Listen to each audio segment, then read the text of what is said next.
Komisioni i Prokurimit Publik është një institucion që në fakt quhet i pavarur me rolin e një gjykate për ankimimet që bëjnë bizneset në lidhje me procedurat që kanë në fushën e prokurimeve publike. Komisioneri i Prokurimit Publik, pra KPP-ja, quhet si organi lart administrativ që shqyrton ankesat që vijnë nga koncesionet, partneriteti publik-privat, ankande, procedura konkurruese, lejet e të tjerë. KPP-ja ka 5 antar, 1 kryetar, 1 nënkryetar dhe antarët e tij, të cilët emërohen nga Kuvendi me propozim të Këshillit të Ministrave dhe kanë një mandat 5 vjeçar dhe rizgjidhen vetëm një herë. Kryetari i KPP-s, Jonaid Myzyri, është marrë i pandehur nga Spaku dhe në detyrë tashmë ka vetëm 4 antar. KPP drejtohet nga nënkryetari Florent Zguro dhe antarët Anila Malaj, Kreshnik Tërnova dhe Gjergj Mersini.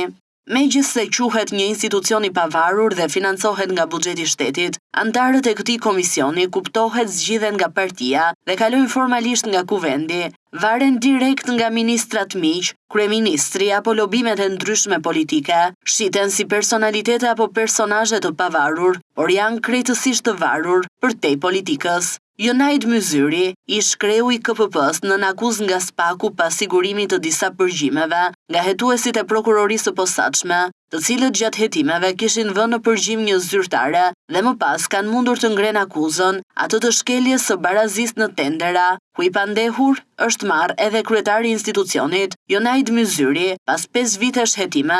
Agjentët zbardhën bisedën e zyrtares me nënën ku flitet për vjedhjen e 200.000 eurove në banesën e saj dhe shfaqet e shqetësuar për marrjen peng të vëllait të saj nga grabitësit e maskuar. Në një nga bisedat, zyrtarja shprehet se ndër të tjera po firmosim si delet për atë xhuxhin, një fazë që për prokurorët shihet si një referencë e qartë ndaj titullarit të KPP-s, Jonaid Myzyri. Hetimi ndaj këtij të fundit nisi në vitin 2020 kur ai mori detyrën pas dyshimeve se kishte diktuar veprimet e antarëve të tjerë të KPP-s në rastet e shqyrtimit të ankesave ndaj procedurave të prokurimit. Akuza ka të bëjë me tenderin për mirëmbajtjen e aksit rrugor 58.7 kilometra, shpal ura e Repsit me vlerë 2.29 milion euro.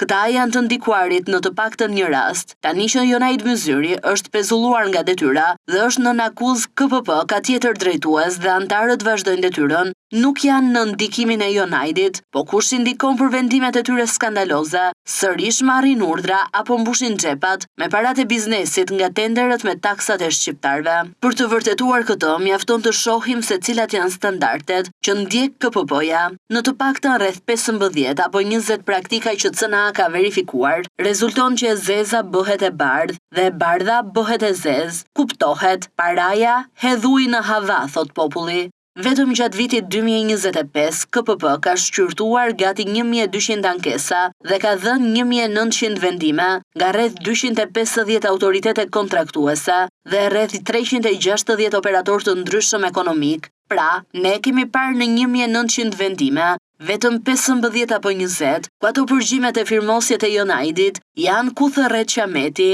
me mjeshtrat në detyrë. Në variantin Hiqja Lenës, Veja Prenës, ky grup i strukturuar kriminal ka emra dhe është institucion shtetëror, nuk ka të bëjë me një tender të vetëm apo me ndonjë kompani, por ka të bëjë me 10 raste ku rrëzohen vendimet e KVO-s apo miratohen vendimet e KVO-s. Pra, e thënë më thjesht, bëhet një garë konkurruese. Është komisioni vlerësimit të ofertave ai që bën shpallje në institucionin përkatës. Në rast se humbësi e ka çuar në KPP, subjekti fitues që do ta fitojë kërkon ta lërë në fuqi vendimin. Këtu fillojnë pazaret. Tarifa e lënies në fuqi shkon nga 5 deri në 10%. Në rast se do të përmbyset, shkon 20% e më tepër. Më pas, çështjet shkojnë edhe në gjykat, me 10 raste të fituara, ndoshta edhe të tjera të humbura, por grupi KPP si drejtuar nga Jonaidi dikur, tani nga një tjetër skandaloz si Florent Zguro, vazhdon detyrën. KPP është një institucion i korruptuar ku përqindjet përmbysin tenderat sa në një kompani në një tjetër. E thënë thjesht, në rast se ti fiton tenderin dhe të ankimon konkurrenti, ti duhet t'i japësh lekët në KPP që të mbash vendimin. Në rast se konkurrenti është më i fortë se ty në pagesë, KPP-ja e përmbys vendimin.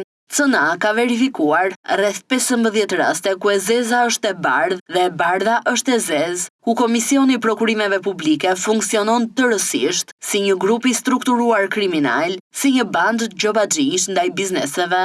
Ato që janë gjetur Jonajdit janë asgjë me atë që vazhdon të ndodh në KPP, myzyra i radëshmor, por të tjerët janë në krye të pazareve. Ndonjë antar i KPP-s kalon edhe si përfaqësues i pjesëve e dosjeve të SPAK-ut, ndonjëri edhe te grupi strukturuar kriminal Akshit, nga ku është emëruar apo është mbështetur që të vejë në KPP, të tjerë me tentakula politike të ministrave, dikush tjetër me Ramën direkt apo me Agaçin, dhe lidhjet që shkojnë edhe përtej politikës, nga përfaqësuesit e biznesit te krimi.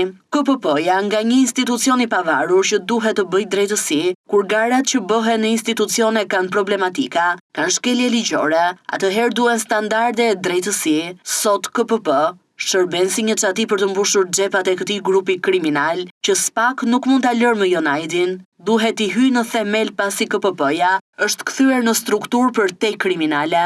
Mjafton të shkosh në KPP që të kuptosh se çfarë ndodh me prokurimet publike në Republikën e Shqipërisë, nga hajdutët e poshtëm deri te kupola lart. Mjafton të kapet përfyti KPP-ja për të kuptuar të vërtetën e korrupsionit në piramidën e prokurimeve publike, si përmbysen tenderat, si fitohen në vlera maksimale, si paravendosen apo përmbysen të tjerë. Tenderat në Unazën e Tiranës që po heton SPAK, në krahasim me ato që bën KPP-ja, janë një pikë uji në oqean.